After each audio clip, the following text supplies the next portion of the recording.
Hi everyone, welcome to doctor Tamanna classes. और आज मैं आपको एमसीक्यूज करवाऊंगी, मल्टीपल चॉइस क्वेश्चन सेल के ऊपर। सेल एक बहुत ही इंपॉर्टेंट टॉपिक है फ्रेंड्स, और इसके क्वेश्चन हर एग्जाम में आते हैं, चाहे वो मेडिकल एग्जाम्स हैं जैसे नीट वगैरह, और जो बाकी के एग्जाम हैं एसएससी सीजीएल, और भी बहुत ऑलमोस्ट सब में ही जिसमें भी मेडिकल साइंस वगैरह क्वेश्चन आते हैं। तो सेल तो बेसिक टॉपिक है बायो का, इसके तो क्वेश्चन आते ही आते हैं। और ये तो हम स्कूल्स में भी कितना डिटेल में पढ़ते हैं सेल के बारे में। तो आज मैं आपको इंपॉर्टेंट एमसीक्यूज करवाऊंगी इसके बारे में, और जज करना आपको कितने क्वेश्चन आए कितने नहीं आए। तो चलिए स्टार्ट करते हैं। पहला क्वेश्चन है, lysosomes are also non age. Lysosomes एक ऑर्गेनेली है सेल में, इसका दूसरा नाम क्या है, या फिर इसको और किस नाम से बुलाया जाता है? तो देखो ऑप्शंस में power bags, suicidal bags, blood cell या फिर व्हाइट ब्लड सेल, डब्ल्यूबीसी भी बोलते हैं इसको। ब्लड सेल तो दो तरह के होते हैं, आरबीसी और डब्ल्यूबीसी, रेड ब्लड सेल और व्हाइट ब्लड सेल। तो देखो ये तो नहीं हो सकता, ब्लड सेल्स भी नहीं होते हैं, पावर बैग्स ऐसे भी कुछ नहीं होता। तो ऑप्शन कौन सा बचा? B option, suicidal bags. तो लाइसोसोम्स को और किस नाम से पुकारते हैं? Suicidal bags. अगला क्वेश्चन है, हु डिस्कवर्ड न्यूक्लियस। न्यूक्लियस की डिस्कवरी किस साइंटिस्ट ने की थी? तो देखो रॉबर्ट हुक। रॉबर्ट हुक ने सेल डिस्कवर किया था। कैमिलो, इन्होंने गोल्गी अपरेटस दिया था। शिल्डन और श्वैन, ये वही वाले श्वैन है, शिल्डन एंड श्वैन, जिन्होंने सेल थ्योरी दी थी। तो फिर ऑप्शन कौन सा बचा? Robert Brown, B option. तो न्यूक्लियस की डिस्कवरी किसने की थी फ्रेंड्स? रॉबर्ट ब्राउन ने। बी ऑप्शन आएगा, ये देखो रॉबर्ट ब्राउन।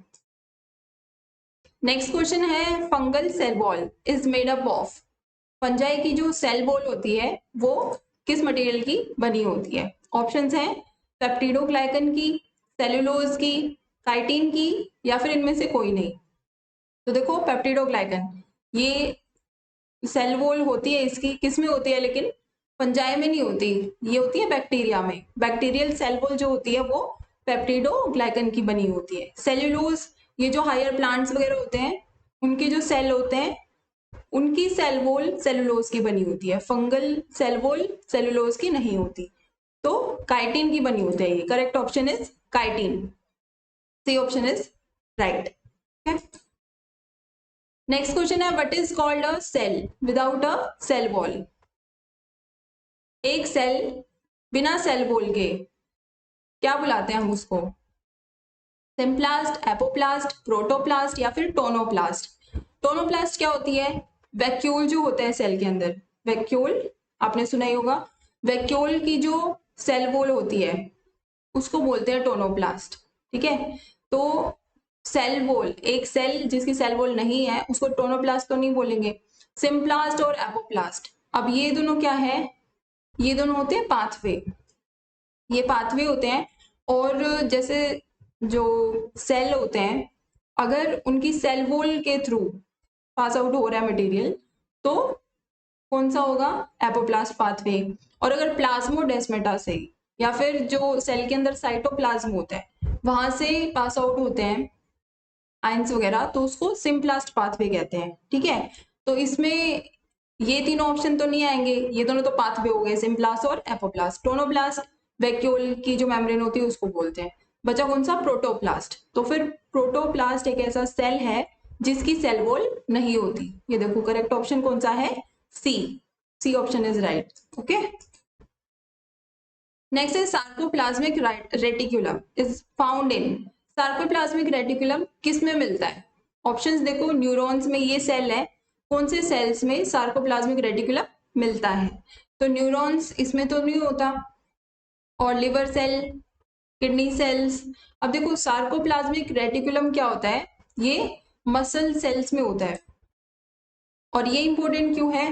क्योंकि मसल की जो कॉन्ट्रैक्शन और रिलैक्सेशन होती है वो यही करवाता है।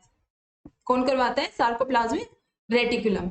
ओके, और ये होता है जो एससीआर में होता है, स्मूथ एंडोप्लाज्मिक रेटिकुलम में, तो उसको क्या बोलते हैं? Sarcoplasmic reticulum. और ये कैल्शियम आयंस जो होते हैं उनके ट्रांसपोर्ट को रेगुलेट करता है ये सार्कोप्लाज्मिक रेटिकुलम। ओके, तो ये करेक्ट ऑप्शन कौन सा आएगा? डी, मसल सेल्स में होता है, मसल की रिलैक्सेशन और कॉन्ट्रेक्शन के लिए।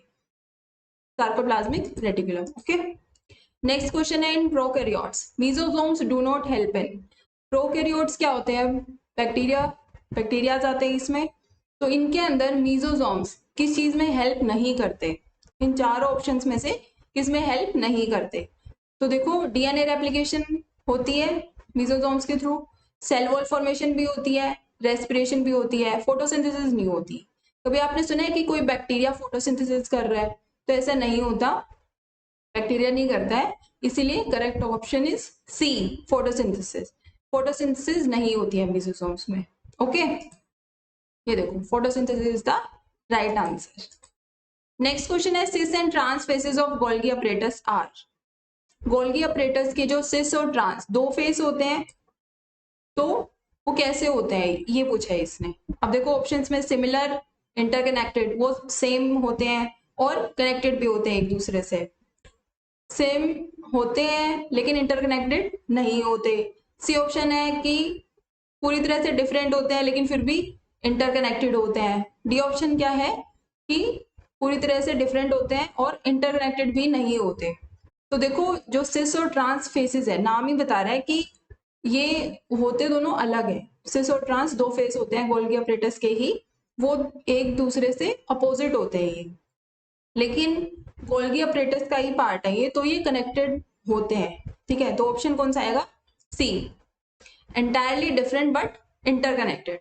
पूरी तरीके से ये अलग होते हैं लेकिन इंटरकनेक्टेड होते हैं, फिर भी कनेक्टेड रहते हैं ये। ठीक है, तो right option is C. Next question देखो, bacterial flagella is made up of. Bacterial flagella, bacteria का जो फ्लैजिला होता है, ठीक है, वो किस चीज का बना होता है? ये हमें पता है, एक प्रोटीन का बना होता है। तो ये तीनों प्रोटीन के ही टाइप्स हैं, इनमें से कौन सा प्रोटीन? अब नाम से ही आप देख सकते हो वैसे तो, फ्लैजिला, फ्लैजिलिन, इसका आंसर आएगा सी। एक तो ये तरीका है, और बाकी काइटिन आपको पता है, अभी बताई थी क्या होती है, फंगल सेल वॉल किसकी बनी होती है? काइटिन की। तो ये तो नहीं होता बैक्टीरियल फ्लैजिला में, और ट्यूबुलिन भी नहीं होता। तो फिर बचा कौन सा? ये माइक्रो ट्यूब्यूल्स जो होते हैं उनके अंदर प्रोटीन होता है ट्यूबुलिन, तो ये भी नहीं होता। तो इन ऑप्शंस में से कौन सा बचा? फ्लैजिलिन। नाम से यही बता रहा है, फ्लैजिला, फ्लैजिलिन। फ्लैजिलिन नाम का प्रोटीन होता है इसमें। ओके, तो right option is C. Next question है, plasmolysis occurs due to which phenomena. Plasmolysis किस फिनोमिना की वजह से होता है? ऑप्शन देखो, एंडोस्मोसिस, एक्सोस्मोसिस, ऑस्मोसिस या फिर एब्सॉर्प्शन। ये दोनों तो ऑस्मोसिस की ही टाइप्स हैं, आपको पता है क्या होती हैं। एक्सोस्मोसिस जो होता है ये हाइपरटोनिक सॉल्यूशन में जब हम सेल को रख देते हैं तब होती है, और एंडोस्मोसिस जब हाइपोटोनिक सॉल्यूशन में रखते हैं। क्या होता है, जो सारा जो सॉल्वेंट होता है एंडोस्मोसिस में, हाइपोटोनिक में हम रख देते हैं कोई सेल, तो वो सारा उस सेल के अंदर आने लग जाता है, इनफ्लो होता है उसमें सारे सॉल्वेंट का। और एक्सोस्मोसिस, एक्सोस्मोसिस मतलब बाहर निकलना। अगर हम किसी सेल को हाइपरटोनिक सॉल्यूशन में रख देते हैं तो फिर जो सॉल्वेंट है वो बाहर निकलने लग जाता है, बाहर की ओर मूव करता है, तो उस फिनोमेना को क्या बोलते हैं? एक्सोस्मोसिस। ऑस्मोसिस तो आपको पता ही है, और ये किसके थ्रू होता है? सेमी परमिएबल मेम्ब्रेन के थ्रू। ओके, तो जो प्लाज्मोलिसिस है फ्रेंड्स, वो किसके थ्रू होता है? एक्सोस्मोसिस के थ्रू। ओके, बी ऑप्शन, इसको प्लाज्मोलिसिस भी बोलते हैं। नेक्स्ट क्वेश्चन है, what is the main site for synthesis of lipids. Lipids की सिंथेसिस की मेन साइट कौन सी है, मतलब लिपिड्स कहाँ पे सिंथेसाइज होते हैं? ऑप्शन देखो, गोल्गी बॉडी, वैक्यूल्स, आर्या, रेसिया। ये दोनों क्या है? रफ एंडोप्लाज्मिक रेटिकुलम और स्मूथ एंडोप्लाज्मिक रेटिकुलम। ठीक है, तो लिपिड्स कहाँ पे सिंथेसाइज होते हैं? एससीआर में, स्मूथ एंडोप्लाज्मिक रेटिकुलम में। ठीक है, तो thank you, like, share and subscribe to my channel. Follow us on gkcomplete.com. Thank you.